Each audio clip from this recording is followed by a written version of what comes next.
And what's up, everybody? Welcome back to another live stream on the Crypto Grind channel.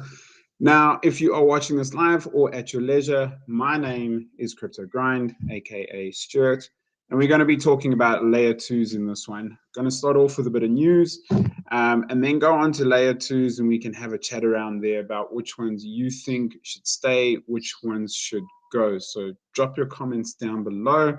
First of all, going to give a shout out to the first comment of the day, and that is to Fiona. If you are still in the chat, hello. Whoop whoop. Yeah, another great live stream coming up, I think, for the Crypto Grind channel. Now, we are going to be having a little bit of a different stream today, and the reason why is if you were in the last stream, you would know that South Africa has this thing called load shedding. That hasn't gone away. In fact, it's got worse. So instead of changing the times of my streams, we want to be as consistent as possible. What I'm going to be doing is just flipping between one screen that I have here on my laptop, because unfortunately I don't have any power to power my second monitor. So it is going to be a bit of a weird one. We're going to just try and go as best as possible, and hopefully it works. It won't be like this forever. Next week, if there is still load shedding around, it will be a different time slot. So we'll be back to two screens. But we're going to just do the best we can for today. What I did want to start off with is just if I share the news, we can share news quickly.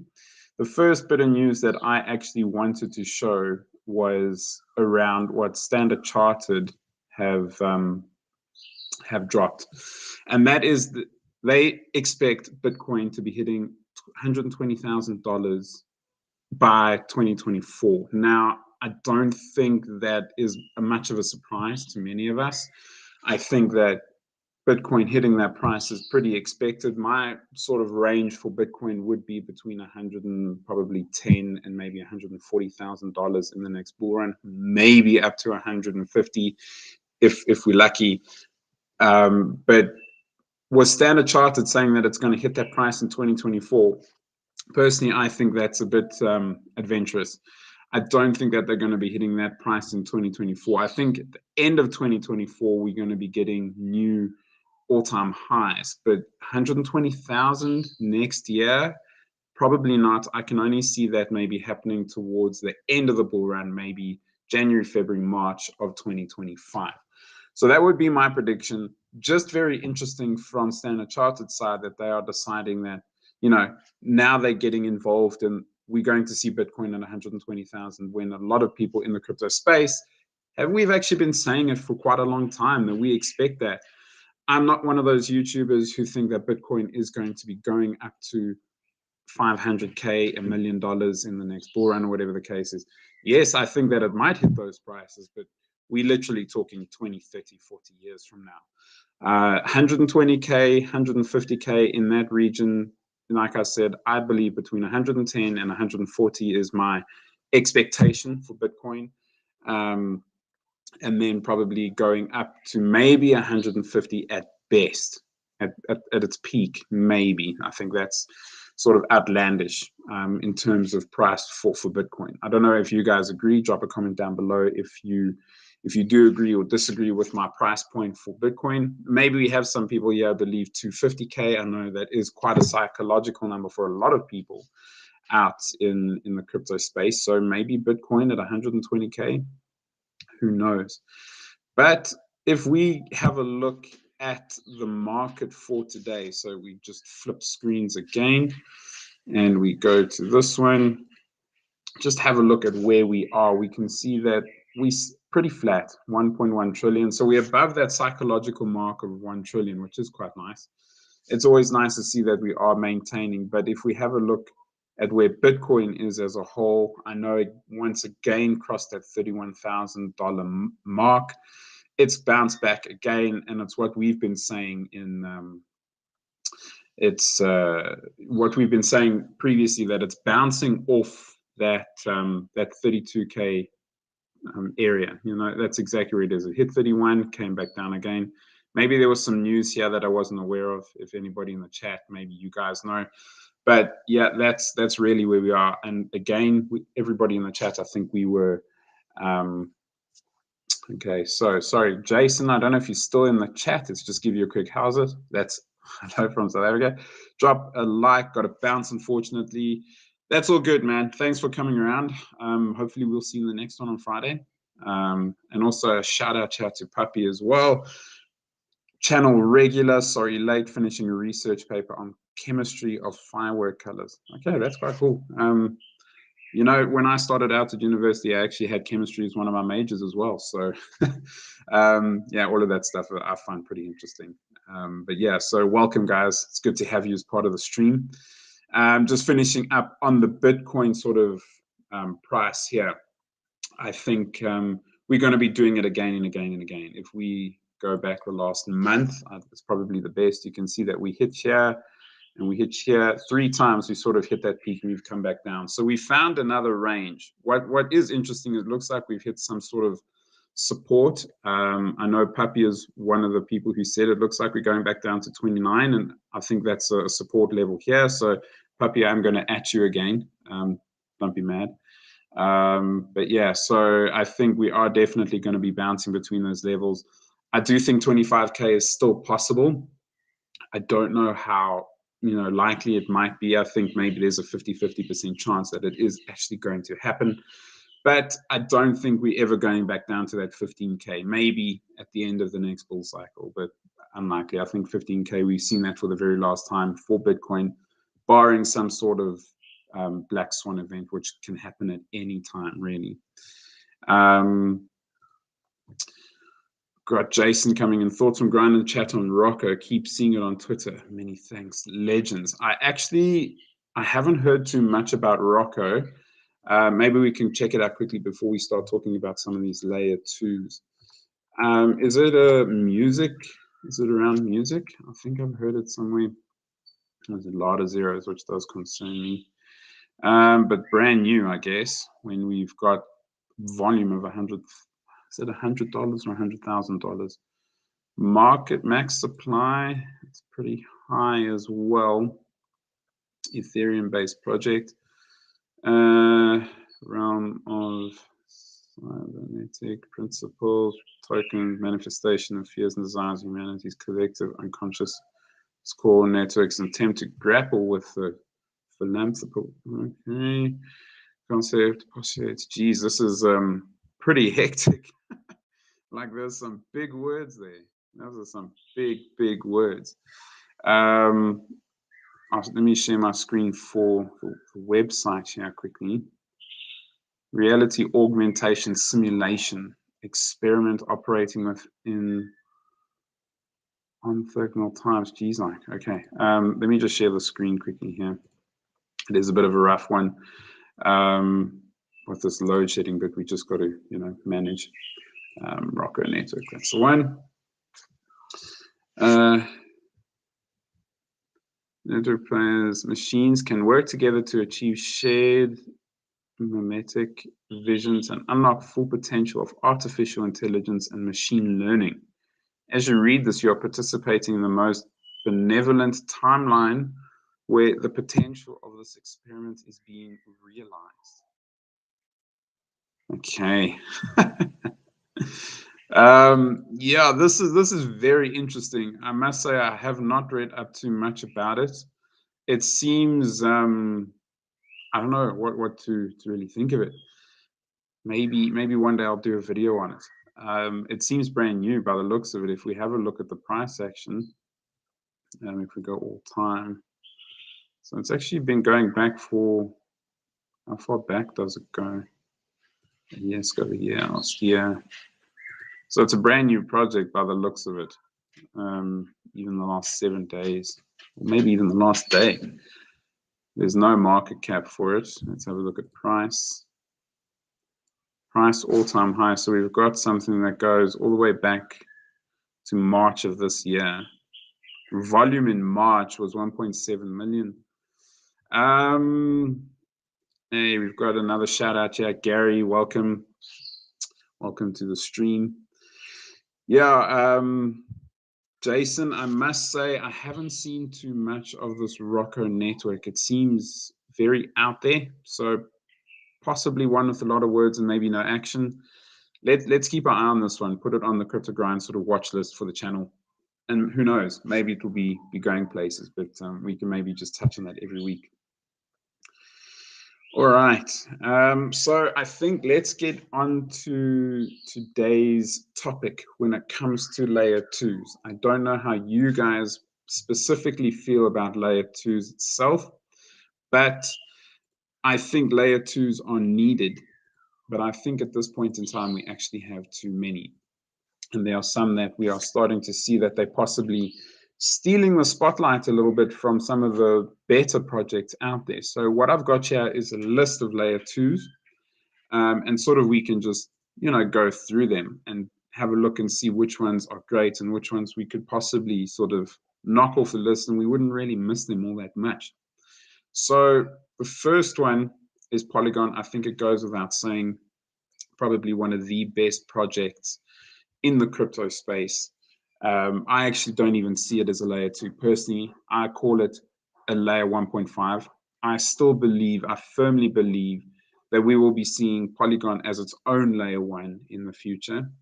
There's been a lot of big news coming out of Polygon in terms of improving their ecosystem, what they want to do. They want to improve their tokenomics. So from that perspective, I think they've got a lot going for it. And also, obviously, I thought Polygon was considered a layer 1. No. So for now, it's still considered a layer 2. Obviously, everything Ethereum. But I think within a short space of time, I think we will be seeing it as that another layer 1. Really, I do. They're a great project. They are obviously improving their project to try and keep up to date with a lot of the new ones coming in with the whole ZK rollups, and everything that's going on between that. So if they get that right, along with what they're already doing, you think about the partnerships that they have. They've got Disney, they've got Apple, they've got Microsoft, governments around the world. They're working with government organizations like police in India, as an example, to file police reports, which is quite an interesting one. And that's just some great use case right there. All in all, I think Polygon is the king of layer 2's. We have obviously seen a lot of talk. Maybe I can just zoom this in a little bit for everybody. We've seen a lot of talk about Arbitrum in the last year. I don't know, Gary, if you've seen me talking on the Gem Hunters before. I know Puppy and Jason might have seen me, but really, I think that they did very well at marketing, but not necessarily having a great chain. If we actually do a bit of a deeper dive and have a look at Arbitrum itself, the tokenomics for me are not good. If you have a look, fully diluted valuation is sitting at 12 billion, which is absurd for me. I really can't see a project succeeding where it has a market cap like that and such a low supply being out at the moment. Circulating supply, 1.2 million of the 10 million, or billion rather, of the 10 billion, is that 10 million, that they're actually going to have in supply. So it's a super low supply, and I think once they dump that onto the market, I don't know how long the lockups are for Arbitrum. I know that they offer some things in terms of speed, in terms of price. So, and they obviously do make use of the ZK rollups, which is pretty cool. So they do have a lot going for them, but with a supply like that and a price already sitting at that compared to something like a Polygon that is going to make you more money, I just don't see, Gary, 100%. Tokenomics are a put-off. And that's true. I really don't like the tokenomics around the project at all. I think that they can do a lot right, but for me, if you want to be a layer 2 in the Ethereum space, what are you doing differently that the others aren't already doing? Polygon has cornered that market. I don't know what they're doing differently in terms of maybe slightly cheaper, maybe slightly faster, but if we already have transactions that go a little bit quicker and will go a little bit slower and are a little bit more expensive, but we might get more money at the end of the day for buying the Matic coin, I think Polygon is a no-brainer, really. So for me, Polygon stays. Arbitrum goes in the never use pile, as far as I'm concerned. The next one on the list is Optimism. Now, I actually do sort of like Optimism. Again, problem for me are the tokenomics. You're not going to make money on optimism, as far as I'm concerned. The tokenomics, the circulating supply is still very low compared to the total supply. I don't know what the percentage is, but you can see there it's extremely low. So tokenomics, again, from optimism, put me off. But I like what they are trying to achieve. They have this whole, we are one world type thing, and they want everybody to come together and share in the wealth, and they're promoting all of that, which is great. So from that perspective, I like that. They have a pretty nice ecosystem. There's a lot being built on the ecosystem itself. It's working really well. But if they actually achieve their outcomes, my one probably sort of concern around optimism itself is that we don't really have much utility behind it except for governance. Now, for me, when it comes to people saying we've got governance as your sort of utility for a coin, that should be a benefit of holding the coin, not a utility. You want, yes, you've got transaction fees, but you have a look what else you can do with Polygon. You can do a lot more with your Polygon than you can with an Optimism. So I think they need to sort out their tokenomics. I think Optimism need more use cases for their coin. And then we might see the project actually go quite well. I know that they're working with Coinbase on Coinbase's own protocol. I think it's Coinbase called Base, and which is quite cool. So they have that utility there. They moving forward. So Optimism for me goes into the maybe list. It's not one that I would dump straight away, but again, it's not one that I'm necessarily going to tell everybody to go in and to absolutely, go all in and pick up. If we keep going down the list, Immutable X, I think, is a great layer 2. Not a lot of people are actually talking about Immutable X, which is pretty crazy for me. I made a video on this on my channel a few months ago, and the analytics were horrible, which is crazy. So no one's actually talking about Immutable. Tokenomics, pretty good, about 50% of supply out. Market cap of 700,000. Its all-time high, I actually can't remember. Let me just have a look. All-time high was in 2021, was, how much is that market cap? 1.7 billion. So I think we can see a lot more than that in the next bull run, especially with a lot of projects being deployed onto Immutable X itself. I think that it's a really exciting metaverse project that is obviously making use of Ethereum from a security perspective, but super cheap in terms of transactions. And there's quite a few games being sort of deployed onto the Immutable X side as well. So from that perspective, I like Immutable X. This one goes in the stay column for me. I think that this is one of the few metaverse projects of the Ethereum space that we need. I know a lot of people, even me, not really big fans of metaverse, but metaverse is here to stay whether we like it or not. And I think that this is one, if you're looking for a layer 2 on the Ethereum network itself, Immutable X is going to be great. Smart contracts and so on that come along with Immutable. It's awesome. So yeah, this is one that I am bullish on. This goes in the keep column for me. And also, guys, if you disagree, you want to add anything, make sure you're dropping a comment down below as well. Loopring. Now, this is an interesting one. Loopring for me is a very, very interesting one. It's a coin that I think did very well in the previous bull run because it didn't have many competitors. I think Polygon was there, but it wasn't really sort of up and running and doing what it is doing today. So I think Loopring used to be the king of layer 2s in the Ethereum space, but not anymore. Look, Loopring, I think that they're trying to stay relevant. Again, they're going the whole ZK roll-up, like, Polygon. They're trying that, but I think they are old technology that are probably not going to do very much. So Puppy is saying here that you disagree with me on Loopring. Now, don't get me wrong. I think it's a good project. And I don't think that it needs to leave the Ethereum space.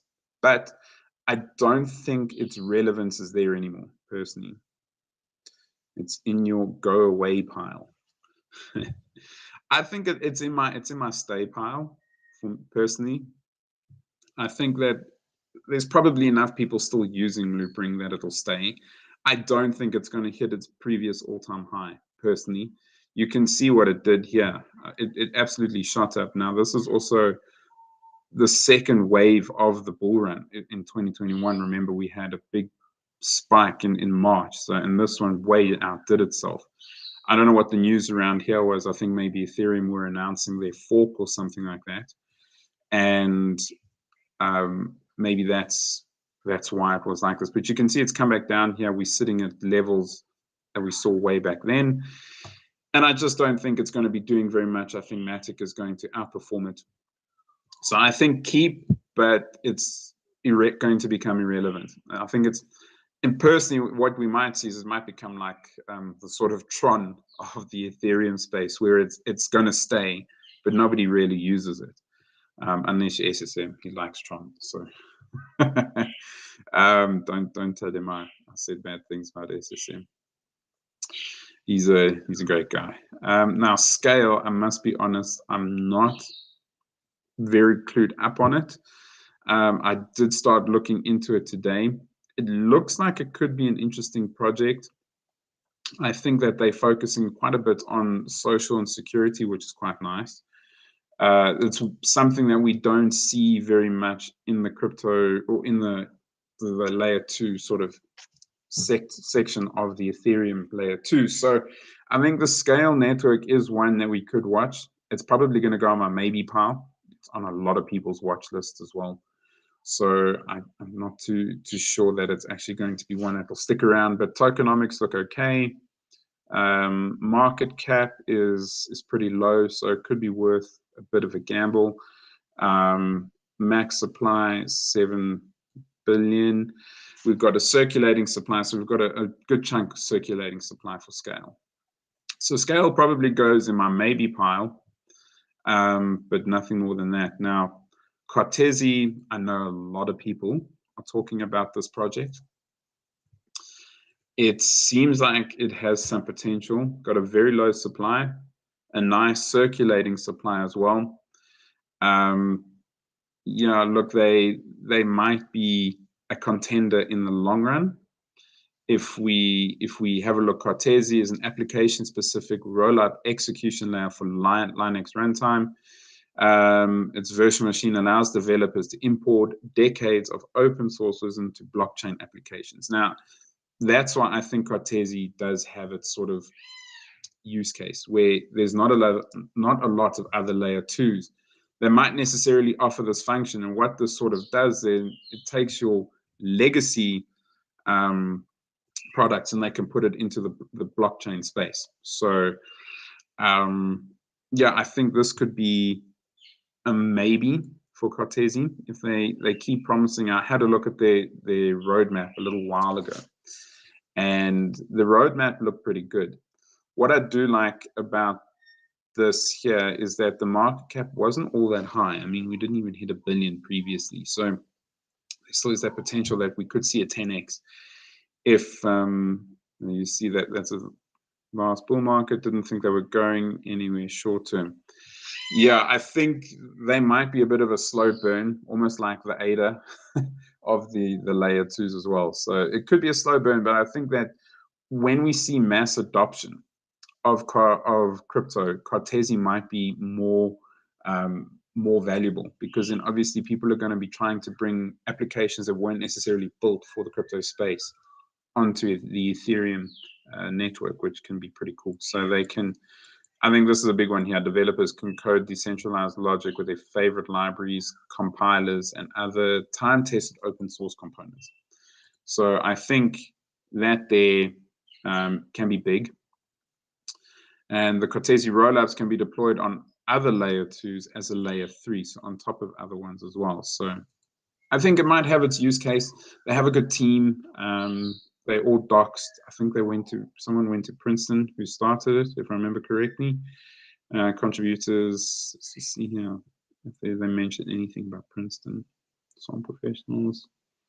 Rural experience, Microsoft research communities, yeah. So they a well-known team, basically. So I think Cartesi for me also goes in the maybe pile. Syscoin, I must admit, I am not a fan of Syscoin. I know a lot of people have been talking about Syscoin. There is a pretty influential YouTuber who is actually involved in the startup of Syscoin itself. And she's been pumping it quite heavily. And I think the reason why she's been pushing it as much as she has is that she is personally invested with it. And I think she might be dumping on her community. So it's one of the reasons why I've actually been put off from Syscoin. I don't think there's much need for something like this when we've got the others. So for me, Syscoin goes in the we don't need pile, basically. Now, the next one here is Matisse. Now, Matisse is actually a very interesting one. I think Matisse has quite a bit of use. They have quite a big ecosystem. If you think about it, there's quite a lot built on it. You know, they have partners of Chainlink. They are actually a fork of Optimism. They optimistic rollups. So it's actually quite interesting that they're a fork of Optimism. And look, they have seen a bit of a few issues. I think there was a hack on the Matisse network about 2 or 3 months ago. They are a really nice bridge onto the Ethereum side of things, and bridging things off Ethereum onto Matisse, and then obviously having cheaper gas fees, which is quite nice. So from that perspective, yeah, I think Matisse definitely stays, although we haven't seen too much from them lately. Now, I don't know too much about these ones down here. And quite frankly, I think if we're heading down this low, we can see the volume is not good. Look at that, 180,000. So all of these here, I think maybe up and coming, but for now, if you have a look at what we've just gone through, where you have Polygon, that's a yes, Optimism, a maybe, Immutable, yes, Loopring stays, Cartesi, maybe, Matisse, yes. You actually don't need anything else. I think if we shrink everything down to those few, sorry, Matisse, layer 2. Oh, Mira, you are right. It's not on this list. It should be. You are very right that Mira is probably one of the few that isn't on that list, but is. So we can actually, have a word with CoinGecko on that one. But Mira, I must be honest with you, I'm not. I hope I'm saying the name right. I am not all that sort of bullish on. I don't know how I feel about this project. I'm very mixed when it comes to it. Sometimes I look at Mira and I'm like, actually, this could work. Other times I look at it and I'm like, no, I don't know. The supply is quite high. It's got low volume. We're not too sure what the circulating supply of it is as well. So, from here, market cap, I don't even know what the market cap is. Maybe we can have a look at Coin Market Cap if they have something else. Maybe give us an idea of what the market cap is. I'll share the screen now as well with everybody.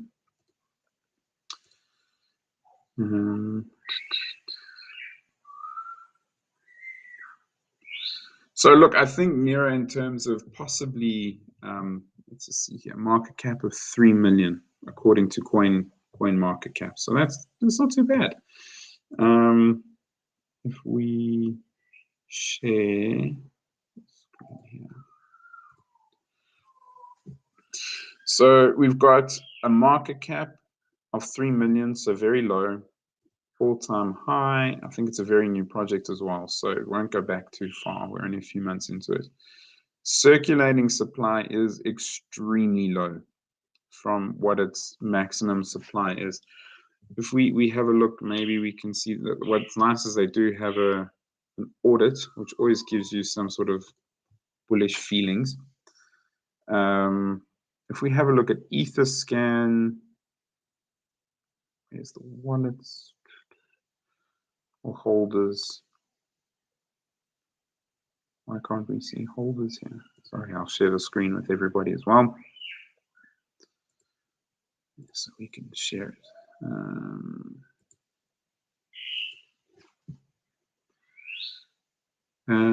We see, you can see token transfers.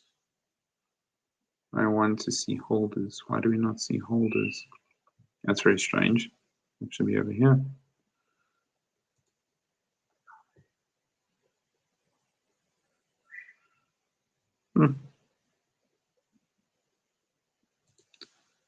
Transactions.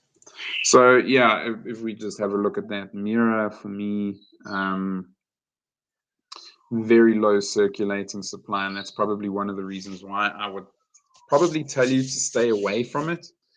I think that what they're trying to do around NFTs and whatnot could work, especially trying to bring it into the whole ZK rollups. Now, I know that they also work with, I think it was Stark, ZK Stark or something like that. I think that's another layer 2 that's not on the CoinGecko list. Maybe we can actually bring in CoinMarketCap's layer 2 list and see if there are any that we can talk about.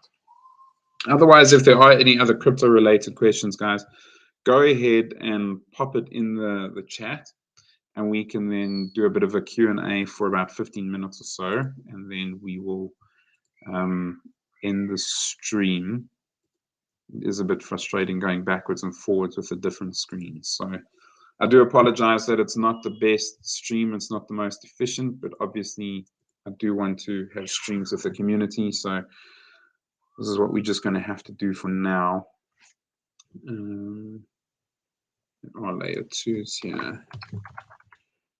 Layer 1, layer 2, yeah. So there is one, it's not even here, it's called ZK Stark that Mira make mention of.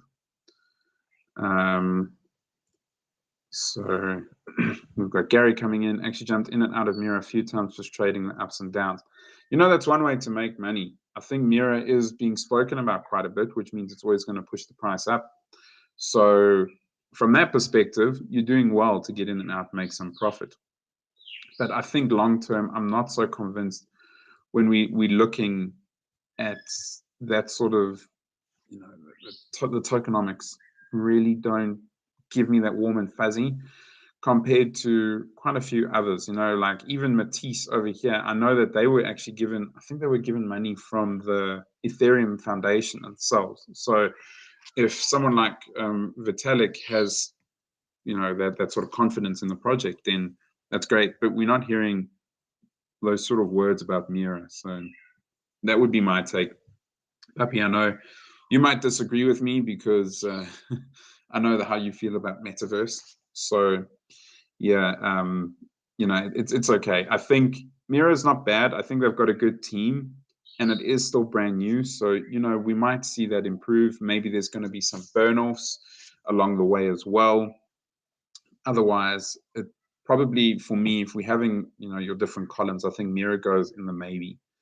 And then the rest of these that are lower down here, until we see more, I'm not even going to sort of, you know, pay much attention to them. There's even one that I did put on my watch list that hasn't even gone live yet, and they've been talking about this project for 2 or 3 years now. So it's not one that I would want to keep watching on, put money aside for, and then you're never going to actually see that money make any profits at the end of the day.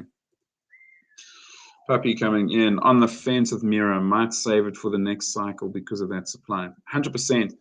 Maybe we can find out and see what their white paper says. We can have a quick look at their white paper. Maybe there's a reason for such a high supply. Maybe they're putting a lot towards marketing, which does happen. I know there's a project, I think HBAR or XDC is one of them. They have a lot of money that they've put towards marketing that they actually haven't even touched yet. So I've got the white paper here. Let me just quickly share it. Hey, Khalid, another shout out. Welcome from London. I'm actually going to be in London in a month's time. So, you know, I'm sure it's actually a lot warmer in London than it is in South Africa today. It is very cold here today. Well, by South African standards, I think we hit 12 degrees or something like that, which is very low. So it even snowed in Johannesburg yesterday, believe it or not, first time in 11 years. So shout out to Khalid. Welcome to the stream. Let me just bring up the white paper for Mira quickly. Maybe we can have a look at these tokenomics and maybe we can find out why it is. Yeah, we've got the tokenomics on page 14. Just scroll down a little bit here.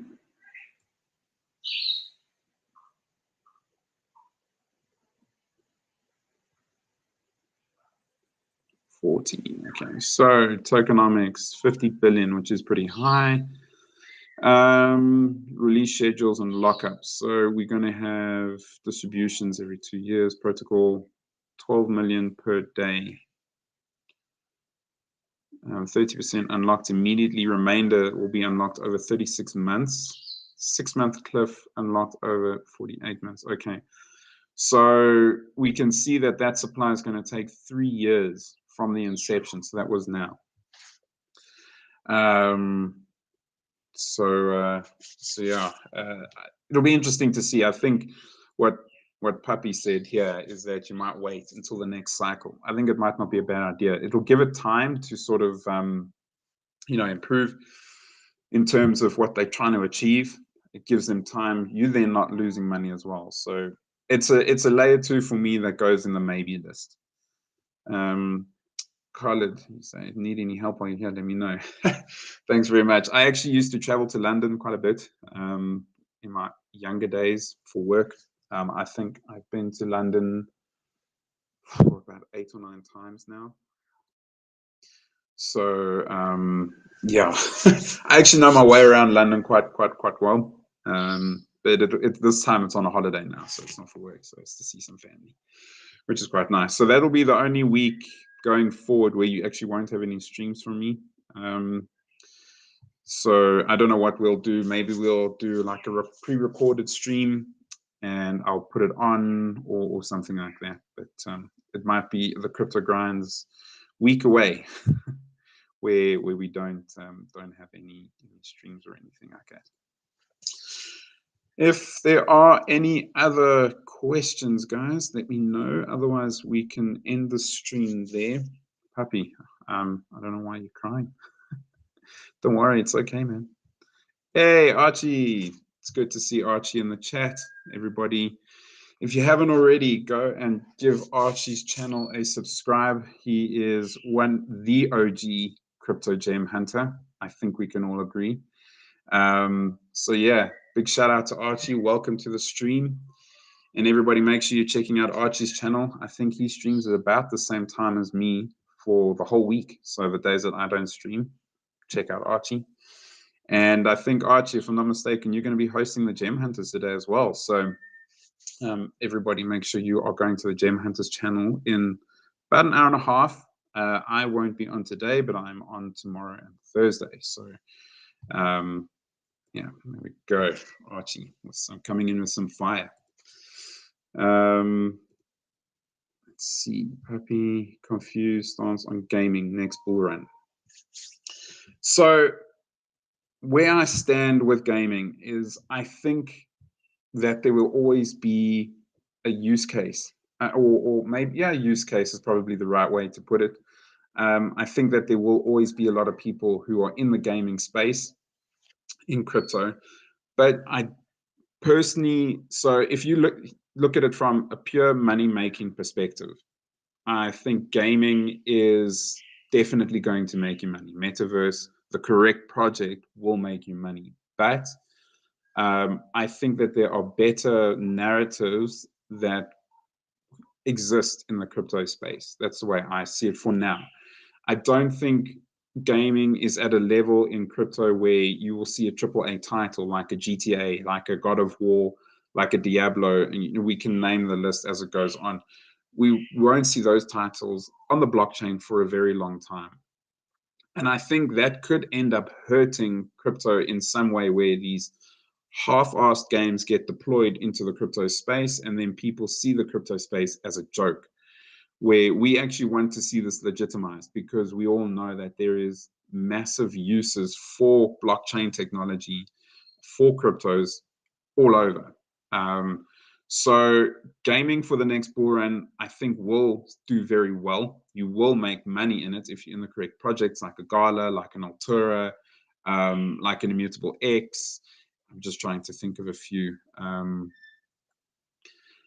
And yeah, so that's where my stance is when it comes to gaming in the next bull run. It will do well. I think that we've actually maybe seen some projects that have developed proper games. You've got to look at a Nakamoto, for example. They've got those, I wouldn't call them half-assed games, but they're indie games. They're not your AAA title, but some of the games they can do very well. They're very competitive.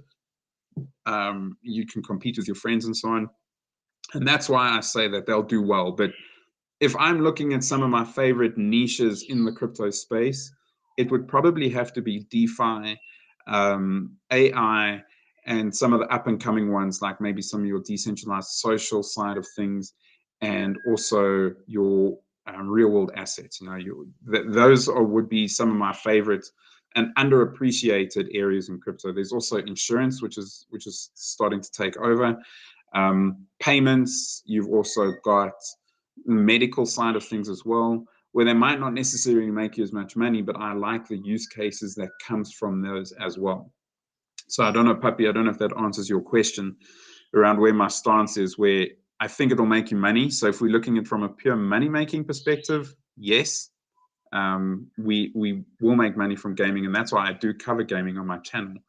But it's not necessarily one of my favorite sort of niches within the crypto space. Colin, all the questions answered for me. Are you? Thanks. You know what? How you can thank me? Make sure you're liking the channel and sharing the stream with all your mates, telling them to come and join.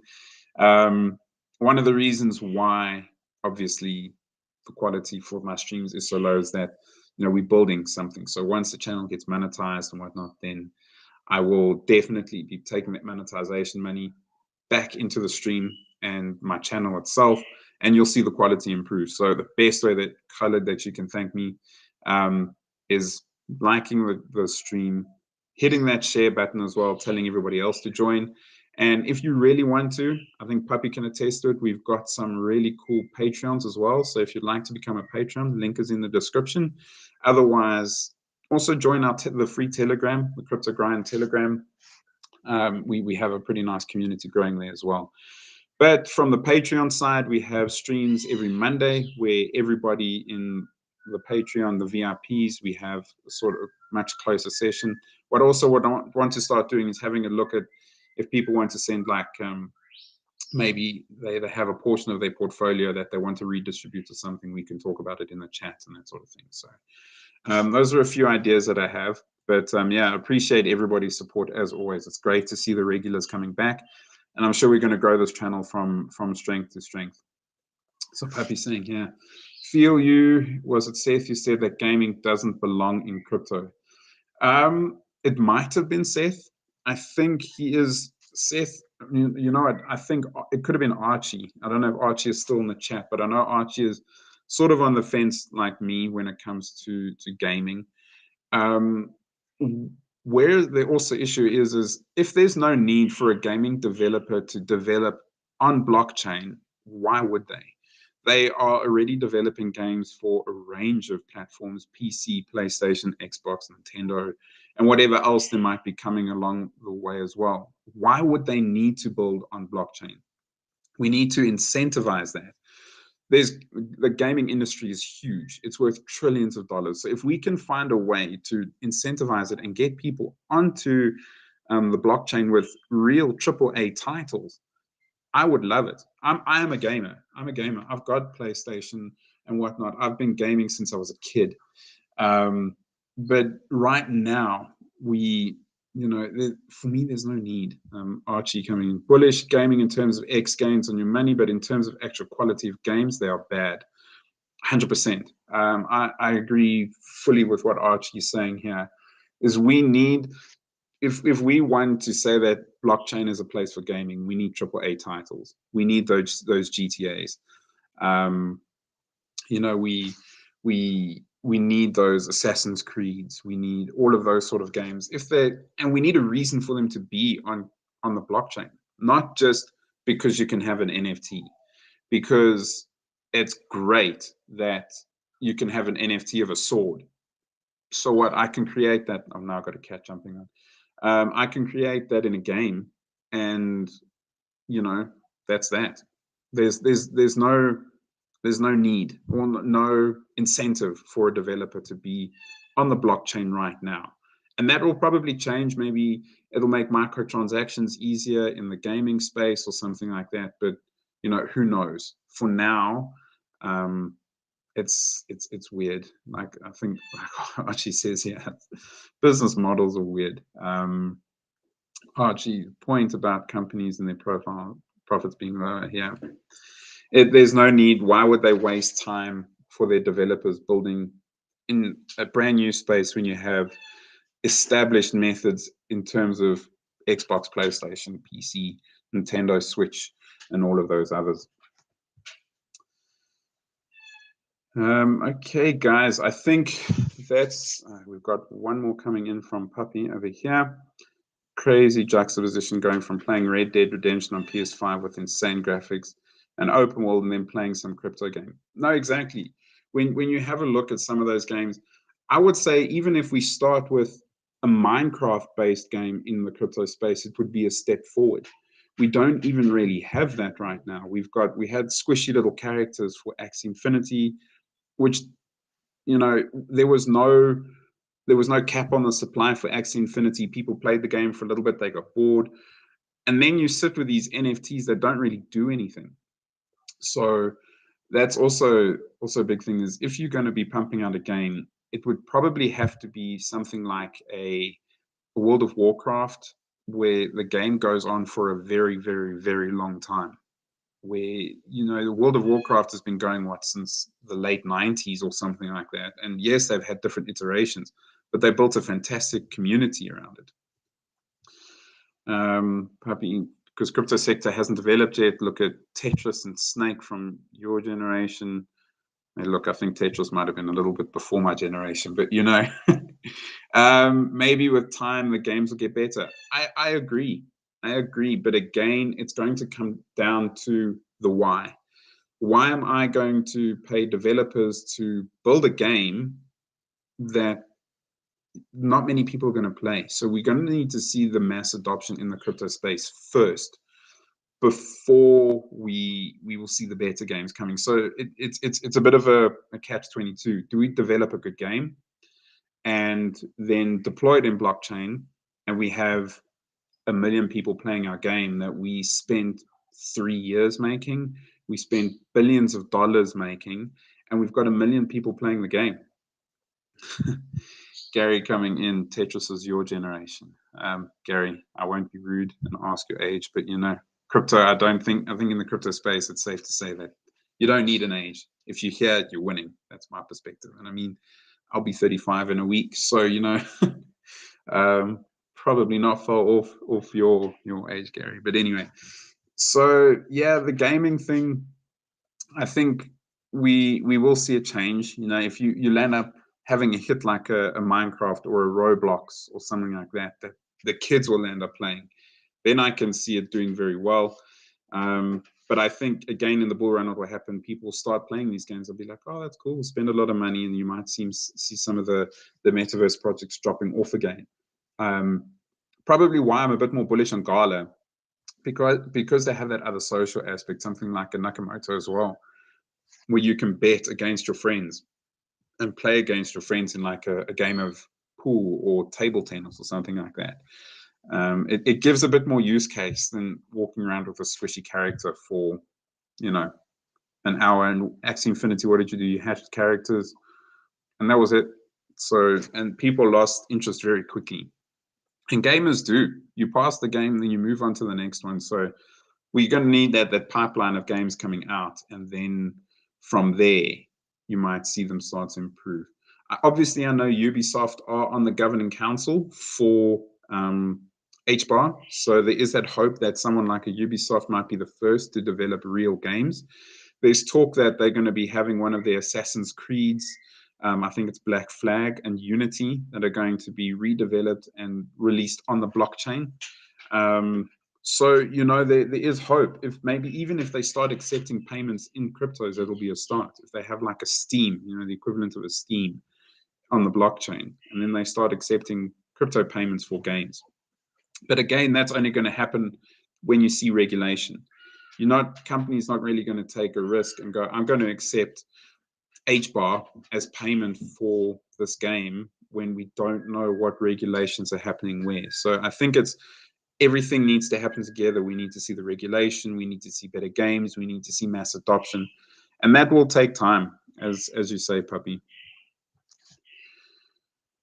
All right, guys, I think I'm going to end the stream there. Thank you to every single person for watching, even if it was for 5 minutes. I really appreciate it. Make sure you're hitting that like button, as always. Share it with all of your friends.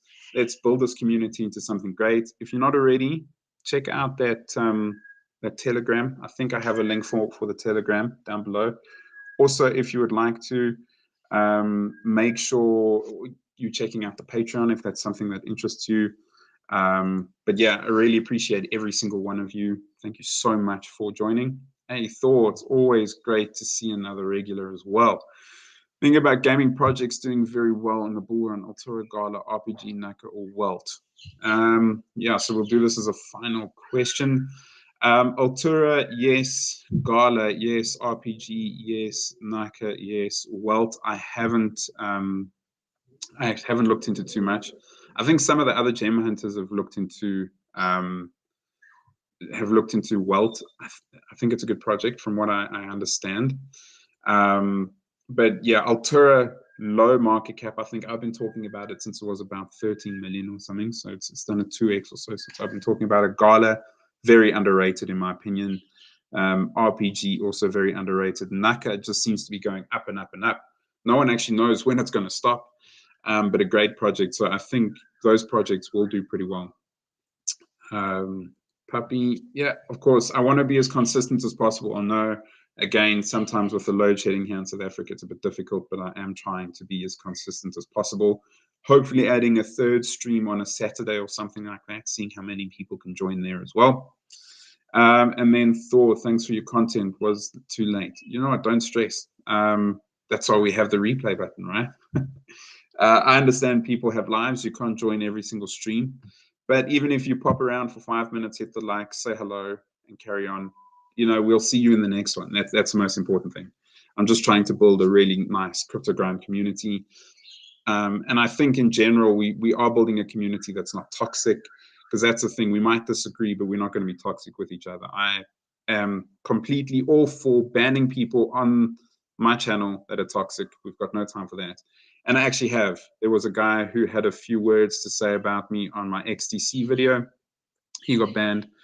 I have no problem with people disagreeing with me, but we don't have to be toxic about it. So that's the sort of community that we're going for. And I think at the moment, we've got a really nice community that isn't like the rest of the crypto space. And I think that's how we're going to be different. So thanks very much for watching, guys. I will be live with the Gem Hunters tomorrow and Thursday.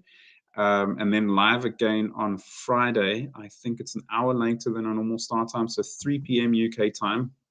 I'll be live on the Crypto Grind channel again, and then yeah, videos in between. There is a video coming up today.